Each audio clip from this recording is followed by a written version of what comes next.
Welcome to my SY education for mission channel में आपका स्वागत है। इस अपडेट में लेकर के प्रेजेंट है ईपीएस 95 पेंशन में बड़ा बदलाव। क्या मिलेगा बढ़ा हुआ पेंशन? पूरी जानकारी इस वीडियो में अपडेट में देने वाले हैं, लगातार बने रहें। और चैनल पे पहली बार विजिट किए हैं तो सब्सक्राइब भी कर लेना, बेल आइकन को प्रेस करना ताकि अगली वीडियो की नोटिफिकेशन ईजी से प्रोवाइड हो सके। कर्मचारी पेंशन योजना ईपीएस 95 में एक महत्वपूर्ण बदलाव की संभावना है जो कि लाखों पेंशन भोगियों को प्रभावित कर सकता है। वर्तमान में ईपीएस 95 के तहत न्यूनतम पेंशन राशि 1,000 रुपये प्रति माह है, लेकिन अब इसे बढ़ा करके 7,500 रुपये प्रति माह करने की मांग की जा रही है। यह वृद्धि पेंशन भोगियों के जीवन स्तर में सुधार ला सकता और उन्हें बेहतर वित्तीय सुरक्षा भी प्रदान कर सकता है।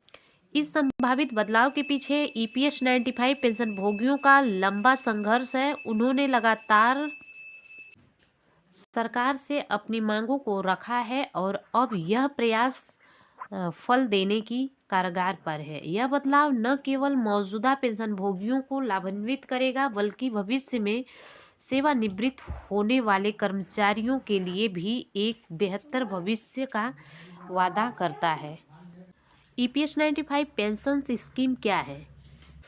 ईपीएस 95 या एम्प्लॉयज़ पेंशन स्कीम 1995 का सामाजिक सुरक्षा योजना है जो कि निजी क्षेत्र के कर्मचारियों को सेवानिवृत्ति के बाद नियमित आय प्रदान करती है।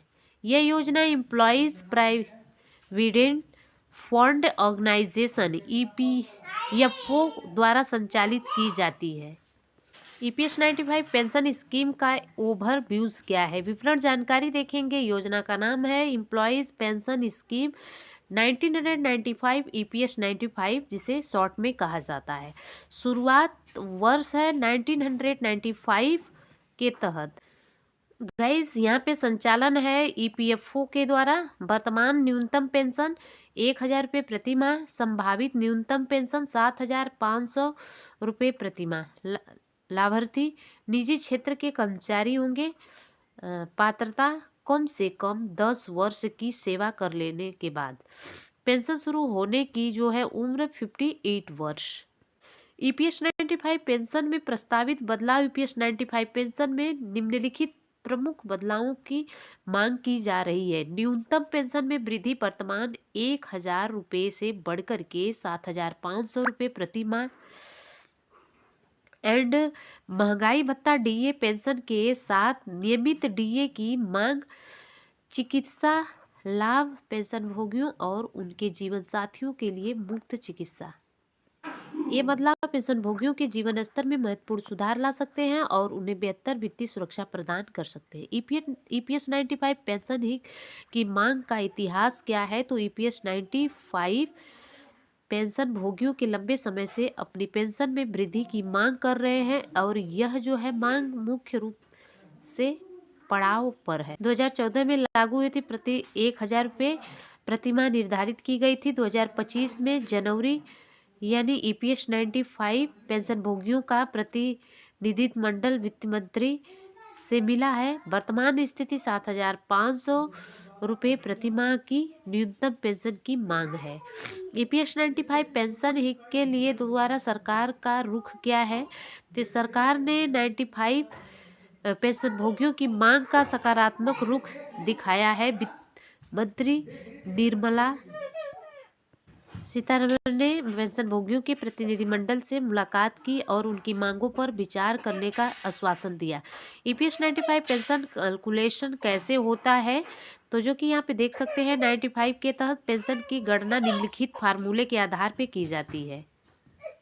मासिक पेंशन पेंशन योग्य वेतन गुणे पेंशन योग्य सेवा अवलिक 70 हो जाएगा। पेंशन योग्य वेतन अंतिम 60 महीनों का औसत वेतन अधिकतम 15,000 रुपये। पेंशन योग्य सेवा ईपीएस 95 योग्य किए गए कुल वर्ष का होगा योग। तो ईपीएस 95 पेंशन से जो है किसे लाभ होगा? तो ये सारे संभावित पेंशन वृद्धि में निम्नलिखित समूहों का लाभ होने की संभावना है। वर्तमान में पेंशनभोगी जो कि पहले से ही ईपीएस 95 के तहत पेंशन प्राप्त कर रहे हैं, भविष्य के पेंशनभोगी जो कि अभी कार्यरत हैं और भविष्य में ईपीएस 95 के तहत पेंशन प्राप्त करेंगे, विधवाएं और आश्रित मृत कर्मचारी के परिवार के सदस्य जो कि पेंशन प्राप्त करते हैं। ईपीएस 95 पेंशन के लिए पात्रता क्या? संभावित पेंशन वृद्धि का देश के अर्थव्यवस्था पर जो है व्यापक प्रभाव पड़ सकता है। पेंशनभोगियों की क्रय शक्ति में वृद्धि, ग्रामीण अर्थव्यवस्था को बढ़ावा, सामाजिक सुरक्षा व्यय में वृद्धि, ईपीएस पर भी वित्तीय दबाव रहेगा। ईपीएस 95 पेंशनभोगियों की बात करें तो क्या चुनौतियां हैं? प्रस्तावित पेंशन वृद्धि के क्रियान्वयन में कुछ चुनौतियां हैं।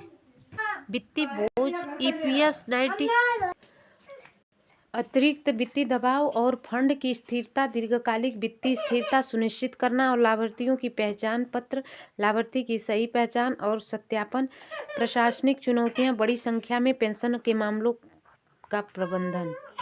ईपीएस 95 पेंशन का सामाजिक प्रभाव क्या है? तो प्रभावित पेंशन वृद्धि का समाज पर गहरा प्रभाव पड़ता है। वृद्धों के जीवन स्तर में सुधार, गरीबी में कमी, सामाजिक सुरक्षा में वृद्धि, परिवारों पर वित्तीय बोझ में कमी।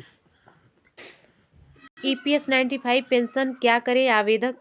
यदि आप जो है ईपीएस 95 के तहत पेंशन प्राप्त कर रहे हैं तो भविष्य में प्राप्त करेंगे तो इसको निम्नलिखित कदम उठाने चाहिए।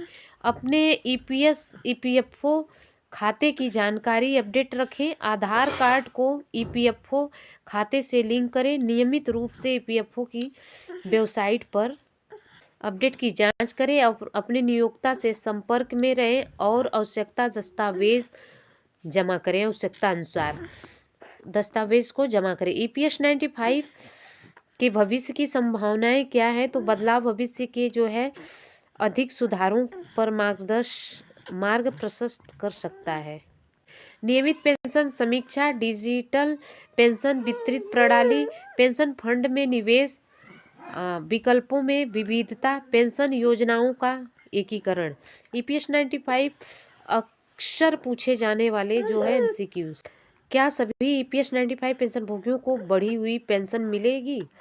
तो हाँ, यदि प्रस्ताव जो पारित हुआ तो सभी को मिलेगी।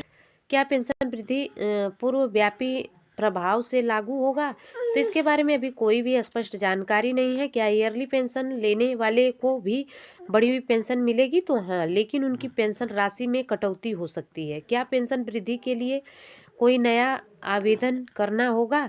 इसके बारे में ईपीएफओ द्वारा निर्देश जारी किए जाएंगे। क्या विदेश में रहने वाले पेंशनभोगियों को भी लाभ मिलेगा? तो हाँ, सभी पात्र पेंशनभोगियों को लाभ मिलेगा, चाहे वे कहीं भी रहते हों। निष्कर्ष है यहाँ पर ईपीएस 95 पेंशन में प्रस्तावित बदलाव लाखों पेंशनभोगियों को जीवन में एक महत्वपूर्ण सुधार हो सकता है। 7,500 रुपये की न्यूनतम पेंशन, महंगाई भत्ते और चिकित्सा लाभों के साथ यह जो है योजना में वृद्धि कर्मचारियों को बेहतर वित्तीय सुरक्षा प्रदान कर सकती है। हालांकि इस बदलाव में क्रियान्वयन में चुनौतियां हैं जिन पर जो है सरकार और ईपीएफओ को ध्यान देना होगा।